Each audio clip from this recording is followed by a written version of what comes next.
Sir, Uddhav Thackeray यांचा सध्या मराठवाडा दौरा सुरू आहे. ते शिर्डीत गेले, साईबाबांच्या चरणी लीन झाले आणि त्या ठिकाणी शिर्डी माझी पंढरी अशा पद्धतीची आरती सुद्धा त्यांनी घेतली. काय म्हणतात? त्या ठिकाणी साईबाबांच्या दर्शनाला तर आपण सगळे त्या ठिकाणी जात असतो, परंतु साईबाबांचा जो मंत्र आहे श्रद्धा आणि सबुरी, ती जर मागच्या महायुतीच्या काळात ठेवली असती तर कदाचित अशी परिस्थिती आली नसती.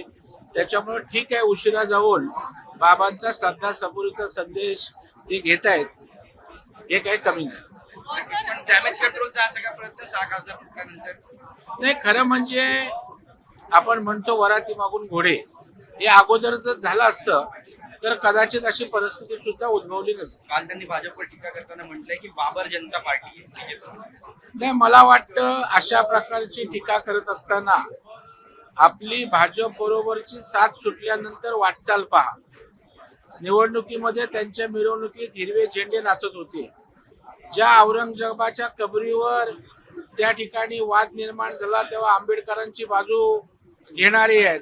त्याच्यामुळे मला वाटतं वैफल्यातनं जे काय राजकीय परिस्थिती निर्माण झाले त्यातनं टोकाचं गरळ ओकण्याचं काम त्यांचं सुरू आहे. उद्धव ठाकरे यांनी पत्रकार परिषदेमध्ये असं म्हटलेलं आहे की मराठी माणूस पंतप्रधान होत असेल तर चूक काय? महाराष्ट्राच्या अस्मितेवर फोडाफोडीवरून जर कोण घाला घालत असेल तर सगळ्यांनी एकत्र येणं गरजेचं आहे. नाही, ठीक आहे ना, मराठी माणसाविषयी त्यांना त्या ठिकाणी सद्भावना आहे, त्याबद्दल आम्हाला आनंदच आहे. परंतु त्या ठिकाणी ज्या वेळेला एकत्र राहायला पाहिजे होतं त्यावेळेला भारतीय जनता पार्टीपासून हरकत घेतली आणि मराठी द्वेष्ट्यांबरोबर त्या ठिकाणी तुम्ही मांडीला मांडी लावून बसलात.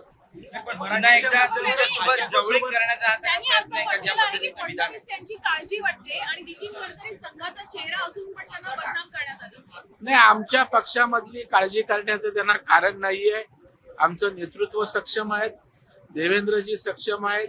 भारतीय जनता पार्टी एक शिस्तीचा पक्ष आहे, एक त्या ठिकाणची सिस्टीम काम करत असते आणि त्याच्यामुळे आमची चिंता करणारी अनेक यंत्रणा, अनेक नेते आहेत. उद्धवजींनी आपल्या पक्षाची चिंता करावी. ज्या पद्धतीनं घसरण पक्षाशी सुरू आहे त्याची आम्हाला काळजी आहे, उद्धवजींची आम्हाला काळजी. ठाकरे कधी काही म्हणायची भाषणात एक तर मी राहीन किंवा ते राहतील, पण आता त्यांची जी विधान आहे ती भाजपशी जवळीक करणारी विधान आहे असं वाटतंय. म्हणून शिर्डीच्या बाबाकडे गेलेत तर त्यांनी श्रद्धा सबुरीनं राजकारणामध्ये वक्तव्य केली तर बरं होतं. मी खूप छोटा माणूस आहे, माझ्या पातळीवरचा विषय नाही. परंतु दुसऱ्या बाजूला सत्ताधारी पक्षातलाच एक आमदार कामासाठी टक्केवारी गोळा करत असण्याचा व्हिडिओ नाही, अजून त्याची सत्यता त्या ठिकाणी बाहेर यायची आहे. त्याची सत्यता सिद्ध झाल्यावर या ठिकाणी यावर भाष्य करता येईल.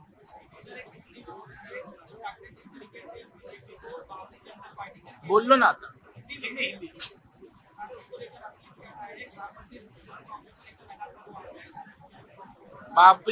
बाबर के औरंगजेब के कब्र पे